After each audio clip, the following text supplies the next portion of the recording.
Hello everyone, আসসালামু আলাইকুম। আজকে আমি তোমাদের সাথে শেয়ার করবো একটা ওয়াল পেন্টিং এর ভিডিও। তো আমি পেন্টিংটা প্রফেশনালভাবে কোথাও শিখে নাই, কিন্তু আমি যখন যেটা আঁকাই আমি ট্রাই করি যে খুব ভালোভাবে আঁকানোর, ফিনিশিং সুন্দর রাখার।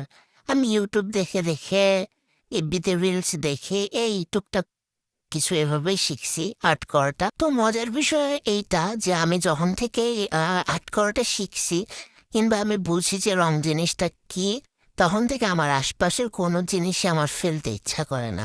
হোক সেটা এখন কাগজ কিংবা হোক সেটা প্লাস্টিকের বোতল, কোনোটাই আমার ফেলতে ইচ্ছা করে না। আমার মনে হয় এটা দিয়ে কোনো না কিছু বানানো যাবে। আমি এই ওয়াল পেন্টিং এর কাজ অনেক জায়গায় করছি, মানে আমাকে যেরকম ছবিতে দেখানো হয় আমি সেম সেই ডিজাইনটাই করে দিতে পারি। অনেকে আমার থেকে এরকম পেন্টিং করে নিয়েছে বাসায়। আর সবচেয়ে আমার যে জিনিসটা খুবই ভালো লাগে সেটা হচ্ছে, অনেকে আমাকে ফেসবুকে নক দেয়, যদি আমি ইউটিউবে সেরকম ভিডিও আপলোড করি না, কিন্তু ফেসবুকে আমি অ্যাক্টিভ থাকি সবসময়। তো আমার কাজের ভিডিও কিংবা ছবি যদি আমি ফেসবুকে ছাড়ি, অনেকে আমাকে ইনবক্সে নক দেয় যে আপু আপনার হাতের কাজ অনেক সুন্দর। আমার আশপাশের অনেক মানুষই আমার হাতের কাজ খুব পছন্দ করে। এই বিষয়টা আমার খুবই ভালো লাগে, আমি খুবই এনজয় করি।